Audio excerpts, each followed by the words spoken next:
Welcome to Bite at a Time Books, where we read you your favorite classics one bite at a time. My name is Bree Carlile, and I love to read and wanted to share my passion with listeners like you. You can sign up for our newsletter at biteatatimebooks.com. You'll also find our new t-shirts in the shop, including podcast shirts and quote shirts from your favorite classic novels. Be sure to follow my show on your favorite podcast platform so you get all the new episodes. We're part of the Bite at a Time Books Productions Network. If you'd also like to hear what inspired your favorite classic author to write their novels, and what was going on in the world at the time, check out the Bite at a Time Books Behind the Story podcast, wherever you listen to podcasts. Today we'll be continuing Les Miserables by Victor Hugo. Chapter 4. Monsieur Mabeuf. On the day when Monsieur Mabeuf said to Marius, "Certainly I approve of political opinions," he expressed the real state of his mind. All political opinions were matters of indifference to him, and he approved them all, without distinction, provided they left him in peace, as the Greeks called the Furies, the beautiful, the good, the charming, the Eumenides. Monsieur Mabeuf's political opinion consisted in a passionate love for plants, and above all, for books. Like all the rest of the world, he possessed the termination in "ist," without which no one could exist at that time. But he was neither a royalist, a Bonapartist, a Chartist, an Orleanist, nor an anarchist. He was a bouquinist, a collector of old books. He did not understand how men could busy themselves with hating each other because of silly stuff like the Charter, democracy, legitimacy, monarchy, the Republic, etc., when there were in the world all sorts of mosses, grasses, and shrubs which they might be looking at, and heaps of folios, and even of 32 mots, which they might turn over. He took good care not to become useless. Having books did not prevent his reading. Being a botanist did not prevent his being a gardener. When he made Pontmercy's acquaintance, this sympathy had existed between the colonel and himself, that what the colonel did for flowers, he did for fruits. Monsieur Mabeuf had succeeded in producing seedling pears, as savory as the pears of Saint Germain. It is from one of his combinations, apparently, that the October Mirabelle, now celebrated and no less perfumed than the summer Mirabelle, owes its origin. He went to Mass rather from gentleness than from piety, and because, as he loved the faces of men, but hated their noise, he found them assembled and silent only in church. Feeling that he must be something in the state, he had chosen the career of a warden. However, he had never succeeded in loving any woman as much as a tulip bulb, nor any man as much as an Elzevir. He had long passed 60, when one day someone asked him, "Have you never been married?" "I have forgotten," said he.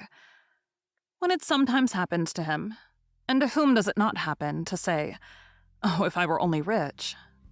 It was not when ogling a pretty girl, as was the case with Father Gillenormand, but when contemplating an old book. He lived alone with an old housekeeper.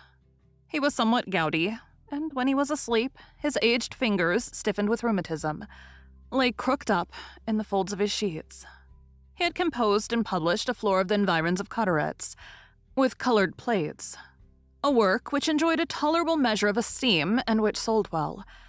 People ring his bell in the Rue Messières 2 or 3 times a day to ask for it. He drew as much as 2,000 francs a year from it. This constituted nearly the whole of his fortune. Although poor, he had had the talent to form for himself, by dint of patience, privations, and time, a precious collection of rare copies of every sort.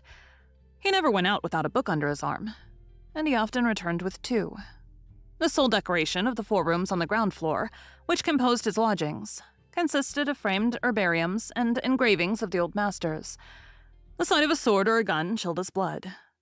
He had never approached a cannon in his life, even at the Invalides. He had a passable stomach, a brother who was a curé, perfectly white hair, no teeth, either in his mouth or in his mind, a trembling in every limb, a Picard accent, an infantile laugh, the air of an old sheep, and he was easily frightened.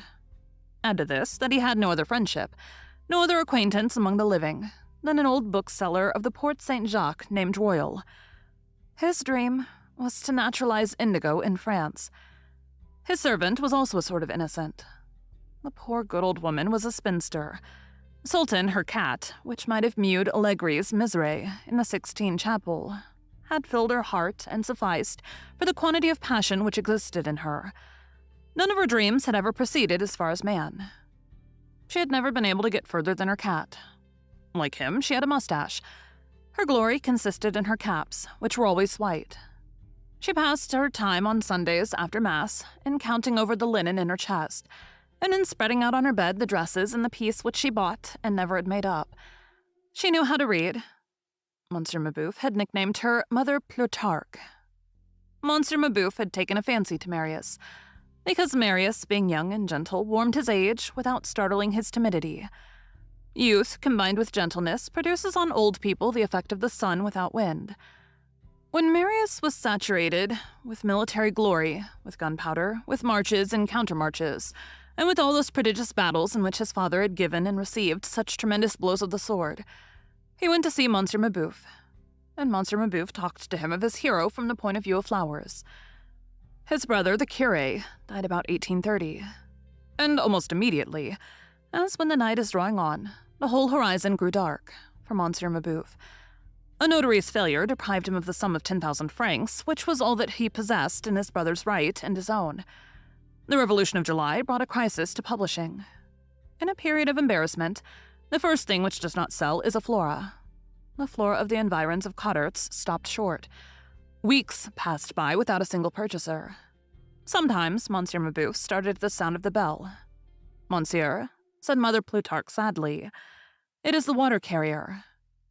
In short, one day, Monsieur Mabeuf quitted the Rue Messieurs, abdicated the functions of warden, gave up St. Sulpice, sold not a part of his books, but of his prints, that to which he was the least attached, and installed himself in a little house on the Rue Montparnasse, where, however, he remained but 1/4 for 2 reasons. In the first place, the ground floor and the garden cost 300 francs, and he dared not spend more than 200 francs on his rent. In the second, being near Phaeton's shooting gallery, he could hear the pistol shots, which was intolerable to him. He carried off his flora, his copperplates, his herbariums, his portfolios, and his books, and established himself near the Salpêtrière, in a sort of thatched cottage of the village of Austerlitz, where for 50 crowns a year he got 3 rooms and a garden enclosed by a hedge and containing a well. He took advantage of this removal to sell off nearly all his furniture.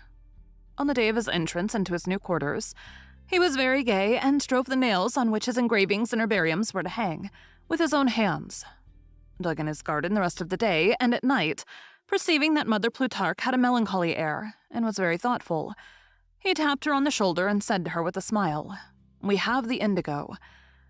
Only 2 visitors, the bookseller of the Porte Saint-Jacques and Marius, were admitted to view the thatched cottage at Austerlitz, a brawling name which was, to tell the truth, extremely disagreeable to him. However, as we have just pointed out, brains which are absorbed in some bit of wisdom or folly, or, as it often happens, in both at once, are but slowly accessible to the things of actual life. Their own destiny is a far-off thing to them. There results from such concentration a passivity, which, if it were the outcome of reasoning, would resemble philosophy. One declines, descends, trickles away, even crumbles away, and yet is hardly conscious of it oneself. It always ends, it is true, in an awakening. But the awakening is tardy. In the meantime, it seems as though we held ourselves neutral in the game, which is going on between our happiness and our unhappiness. We are the stake, and we look on at the game with indifference.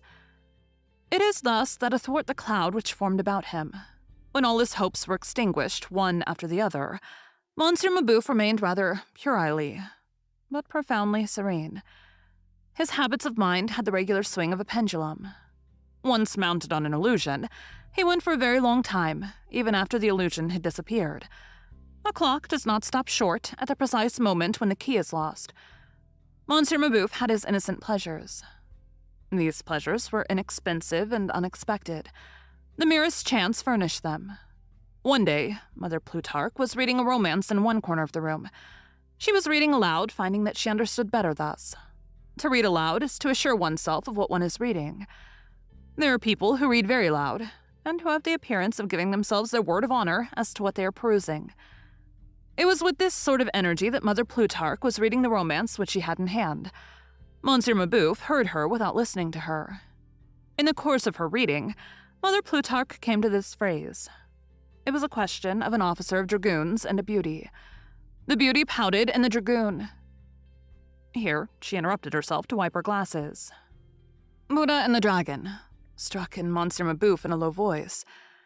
Yes, it is true that there was a dragon, which, from the depths of this cave, spouted flame through his maw and set the heavens on fire. Many stars had already been consumed by this monster, which, besides, had the claws of a tiger. Buddha went into his den and succeeded in converting the dragon. That is a good book you're reading, Mother Plutarch. There's no more beautiful legend in existence. And Monsieur Mabouf fell into a delicious reverie. Thank you for joining Bite at a Time Books today, while we read a bite of one of your favorite classics.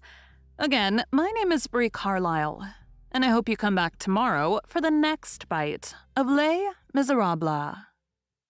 Don't forget, you can sign up for our newsletter at biteatatimebooks.com. And while you're there, check out our t-shirt shop. You can look in the show notes or on our website, biteatatimebooks.com, for the rest of the links for our show. We'd love to hear from you on social media. You can find us everywhere at Bite at a Time Books.